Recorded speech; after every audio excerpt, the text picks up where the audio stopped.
欢迎来到明星新闻 MKN Star News 频道，请订阅频道，所以大家不要错过当天最热门的新闻。我们今天的时事通讯包括以下内容：在可甜可飒的任安乐背后，我们看到了不止一面的迪丽热巴。每到暑期档都是一众古偶的战场，今年也不例外，多部作品群雄逐鹿，热闹非凡。其中《安乐传》自开播以来，各项收视数据就一直稳步攀升，延伸出的各种话题也在社交平台收获了较高的关注度。迪丽热巴的任安乐一袭红衣空降，带着个人魅力属性极强的角色应援色，成为了古偶大军中一抹不可忽视的亮色。而对于主演迪丽热巴来说，任安乐这个角色也并非乍一看以为的那种舒适区选择，细品之下却多了不少复杂的质感。前期任安乐的明媚艳丽生动，后期帝子元的隐忍厚重伤痛，对角色人格魅力的充沛呈现，让观众看到了他在表演上更加宽阔的维度变化和不被固定模式束缚的能量。安乐传热度高开高走，迪丽热巴反转魅力圈粉。衡量一部剧火不火，收视是最直观的工具。开播前剧集预约量搜索电视剧热度榜均排名 Top 1，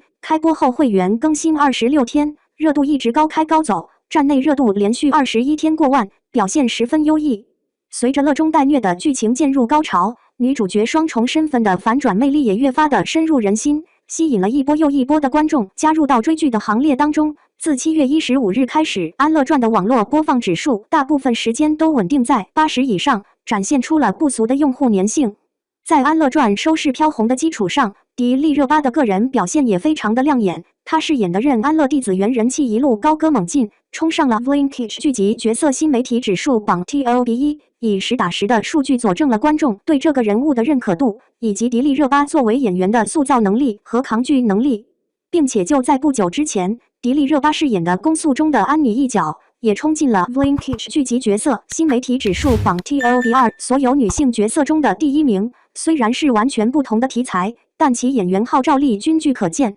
微博用户的反馈也是评估演员与角色影响量的重要指标。《安乐传》临近收官，相关话题的讨论度仍旧在节节攀升，且有大量的热点都是基于任安乐和迪丽热巴本人生发，包括出圈的氛围感红衣造型、低眉凝视后嫣然一笑的动人神态、一秒变脸的白切黑镜头、债主霸气打戏的丝滑动作等，都给网友留下了非常深刻的印象。另外，在年轻人活跃度极高的小红书上，与任安乐、迪丽热巴相关的内容同样是层出不穷，从对细腻演技的认可、角色的讨论、精彩剧情的玩梗，到包括文、图、小漫画、表情包等形式的各种二创应有尽有。对于生活气息浓郁且粉圈氛围不强的小红书来说，这一平台上的讨论度确实能直观展现出剧集及演员在下沉市场受众和非粉丝用户群当中的影响力。显然，迪丽热巴自带极强的扩圈能力，受众盘的辐射范围十分宽广。双面人设鲜活饱满，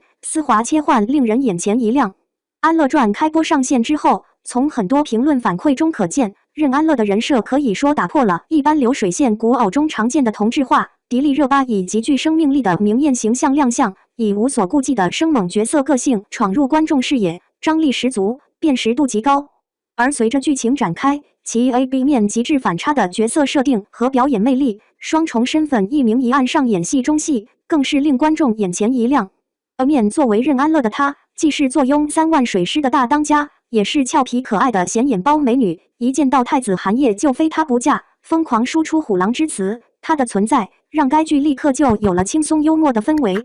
虽然这样的人设已经足够讨喜，还是难免会让一部分观众误以为傻白甜恋爱脑。很快，B 面帝子元真实身份便在任安乐的马甲下暗中呈现出来，便进一步为角色增添了动人的人物弧光。为了给帝家平反复仇，帝子元苦心筹谋10年，换上了任安乐这个马甲。所谓的恋爱脑，只是他下的一盘大棋，心机与格局都并非表面那般简单。在困境中依然坚韧果敢，勇于对抗命运的飒爽态度，也展现了她身为女性昂扬向上的力量。总的来看，极致的双面人设让角色内核达到了有血有肉、立体饱满的 level， 观众与角色之间的链接也因为优质内容变得更加紧密，轻易就能把自己带入到剧情当中，随着人物的情感上下起伏，忧其所忧，痛其所痛。当然，能呈现出这样一个鲜活生动、毫不扁平的角色，少不了迪丽热巴精准表演，交出了令粉丝和观众都满意的答卷。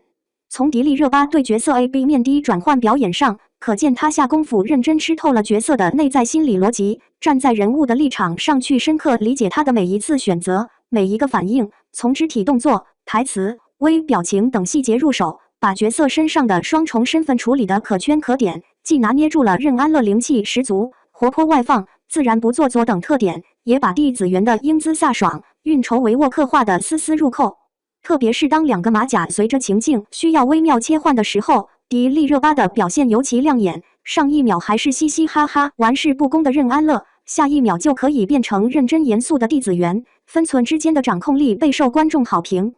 在情绪起伏非常大的重头戏上，迪丽热巴也贡献出了不少演技高光时刻。例如，在选妃宴上，任安乐看着韩烨一心维护假帝子元，只能无奈苦笑，破碎中又带着坚强隐忍的样子，让不少追剧网友留言直呼看得我好心碎，被安乐的眼神触动了。坚守初心，在表演之路上不断寻找新的可能性。在上图中可以看到，近年来迪丽热巴的影视成绩一直是稳定且优异的，从古装到现代，从青春题材到职场题材，她参演的剧集可以说是逢波必火。其中《长歌行》与《君初相识》《安乐传》3部剧的网络播放指数都超过了80，你是我的荣耀更是取得了2021年剧集网络播放指数第1名的好成绩。与此相对应的，迪丽热巴塑造人物的成活率也非常高，她对各种类型角色明显有着不错的驾驭能力，可活泼灵动，也可坚韧沉稳，在完全不同的人设中挥洒自如，为角色注入了丰沛的灵魂。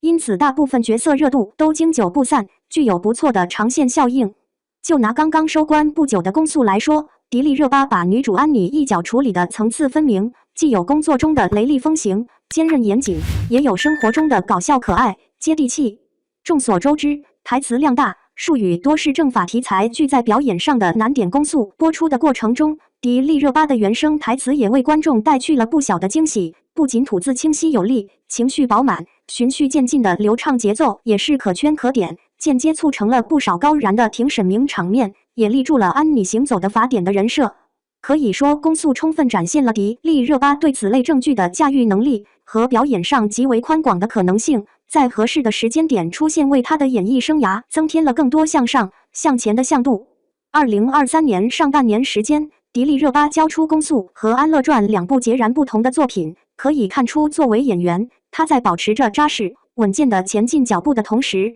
也在不同的角色中认真打磨自己，完成着自己的成长与蜕变。正如她在采访中曾提到的，在未来的10年，我还想要去做更多新鲜的事情，去激发自己的可能性，看看还有什么东西是自己做得到的。字里行间流露着对职业路径清醒的规划，没有所谓的转型执念，却一直有突破自我、求新求变的决心。既有坚守初心，按照自己的节奏不辍耕耘的韧性，又不缺少挑战未知、拓宽舒适圈的勇气。就像她的角色从来不止一面一样，拥有多维度魅力的迪丽热巴永远值得我们期待。感谢您观看视频，请订阅我们的频道以支持我们。